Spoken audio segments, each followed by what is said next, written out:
ABFM hypertension questions and answers with complete solutions 100% correct. Question: A 39-year-old man presents with newly diagnosed hypertension.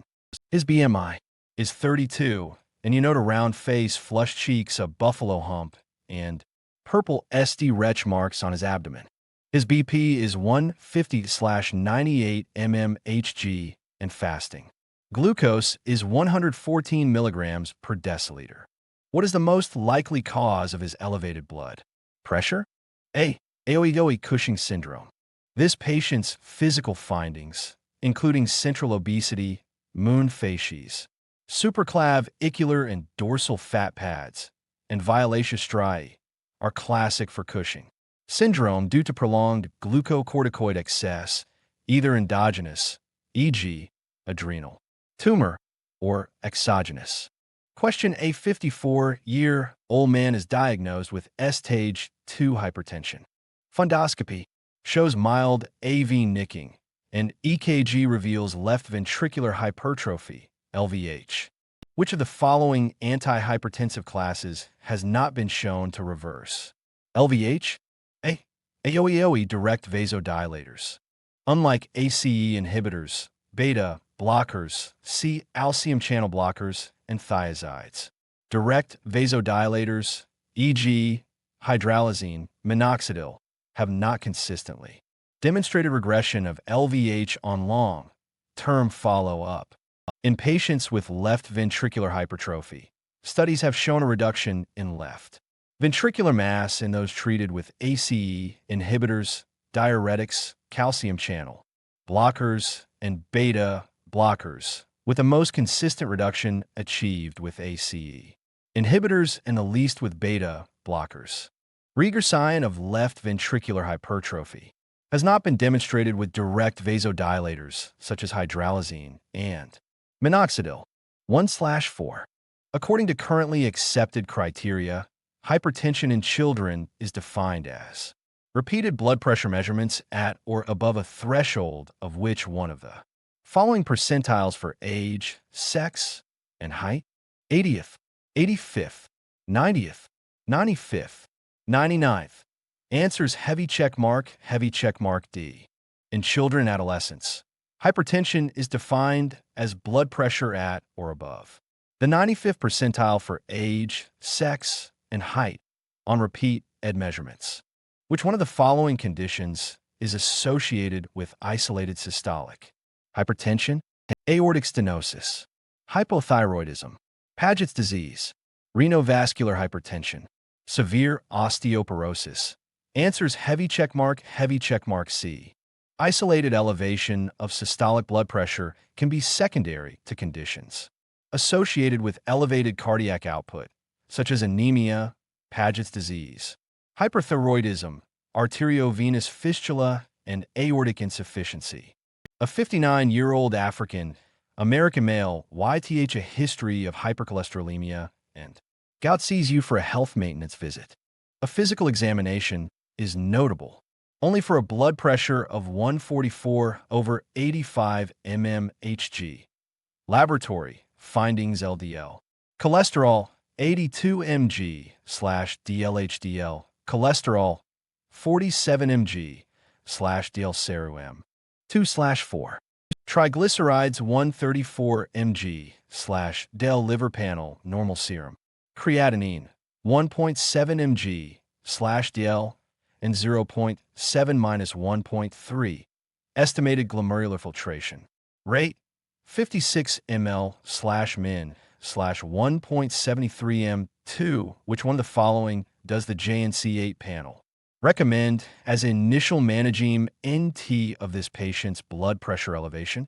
Lifestyle measures only. An ACE inhibitor, a calcium channel blocker, hydralazine, hydrochlorothiazide. Answers: heavy check mark B.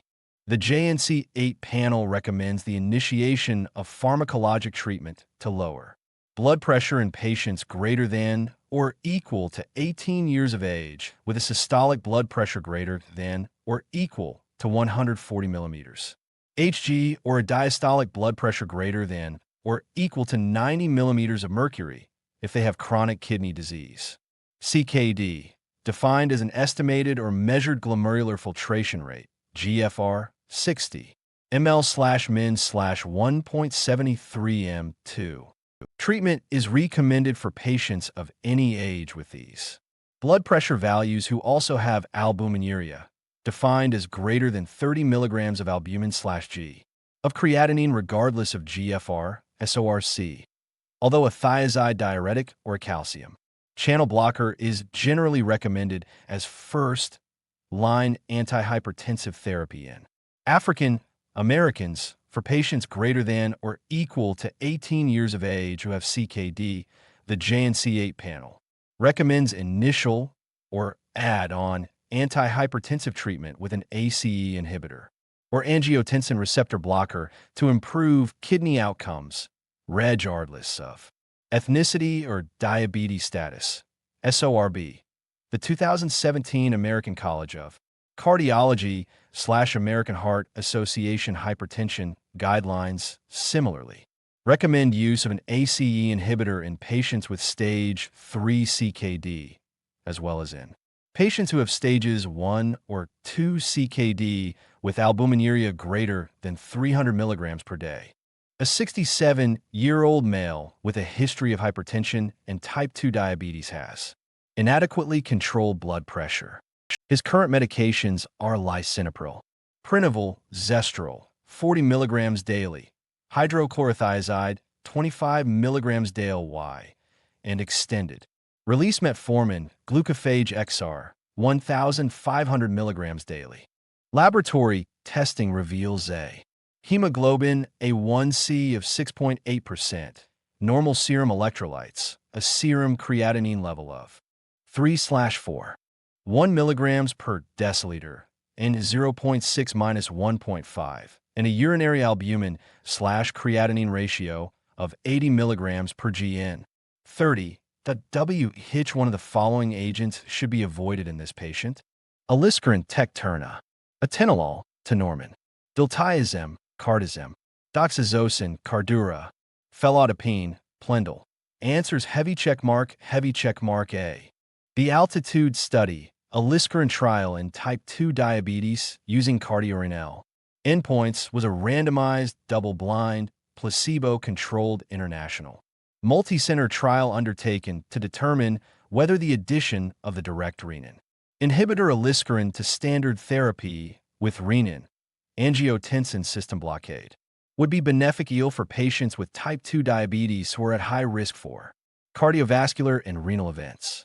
The study was terminated prematurely after a median follow-up of 27 months when no benefit was apparent and a higher risk of hyperkalemia and hypotension was seen in patients receiving Aliskiren.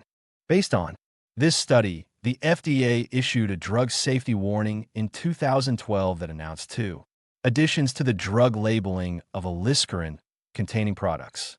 The first addition was a contraindication to the use of Aliskiren in patients with diabetes mellitus who are taking angiotensin receptor blockers, ARBs, or ACE inhibitors because of an increased risk of renal impairment, hypotension, and hyperkalemia. The second addition was a warning to avoid the use of Aliskiren with ARBs or ACE inhibitors in patients with moderate to severe renal impairment, glomerular filtration rate 60 ml/min/1.73 m2. The use of ACE inhibitors, ARBs, beta blockers, diuretics, and calcium channel blockers has been shown to be effective in reducing cardiovascular events in patients with diabetes mellitus. Although no such benefit has been seen with doxazosin, there is no contraindication to its use in patients with diabetes. A 44-year-old male has a 1-week history of generalized headaches and nonspecific dizziness.